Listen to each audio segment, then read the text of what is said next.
Okay, here's the current update on everything. Not super a lot different. I did get the Ubuntu box set up, and I just need to start putting some things on it. Also on this tool right here, I put some more things on it that I think are going to be necessary. So I added a update on it for the database. So basically, I figured that it's probably very likely we're going to want to take the object ID and update the records. So the way it works now is you run your updates the way I showed you before, and I don't want to spend too much time on that because you guys have seen it a gazillion times. But on here, there's now another query box, and this will run for each record results. So when the results come back, you see how you could put the object ID in brackets, and then you could pick anything from the initial list.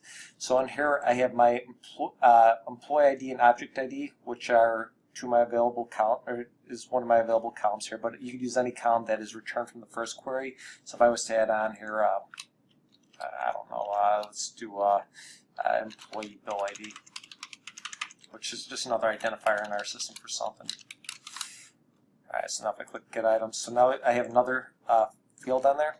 So if I could put in parentheses any one of these fields, so if I want to use the employee bill ID here, it would put the employee bill ID. So basically, you could pull from anything on your original record set. The object ID is a hard-coded value, so you could put that wherever you want. So I just have a sample store procedure called that executes update my records, and it will put everything in there. With MongoDB, there's no last inserted clause, so I built this. I don't want to lose you guys, but it's, in my opinion, it's kind of a good way, so it gives you every option. So the result sets that you're going to update are all here. So any field that's here, I can use in my filter, which you would either probably put a batch ID that you generate from SQL and use that to tie in every update you do to the cloud.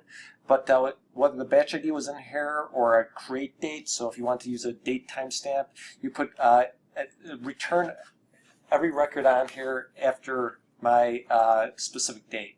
So on here, just an example of that, I'm going to say, and this is just for example, it's not a real world working example, but after I do my insert, I got to get all the records back. So I go, how am I going to do that? So in theory, let's say batch ID. So let's put I'm going to put 1, 2, 3, 4, 5 as batch ID. So now when I get items, I have a batch ID here that's going to say, oh, there it is, 1, 2, 3, 4, 5. So now on here, I can say equal to 1, 2, 3, 4, 5. So once I do my import, it's going to run these. It's going to retrieve all the records that was from that import. Then it's going to run this query against it. Over here, I'm going to state the type. If I want to do this dynamically, I don't need to do that. If I'm manually typing, I'm going to say, is this a string, number, or date? This would be a number for the batch ID. But a cooler option is you could use the first on here. So let's say your query has the identifier. So let's say I want to script this to run periodically, so I won't know the batch ID that's running. It'll just be generated by your stored procedure. Well, in that scenario, I would choose the use first, and it's going to take the first record's batch ID and use it across the thing. So you got tons of different options on how to automate this. I'm confident that at this point the dropping the data off is going to be easy.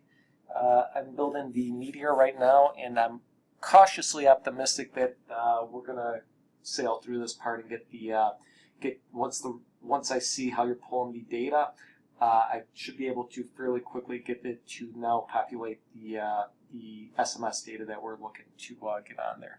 So yeah, again, cautiously optimistic is the word, but I think it's very, very realistic that as long as I don't experience too many major problems or it's not too confusing what's being done, that we will get this done relatively shortly. Thanks.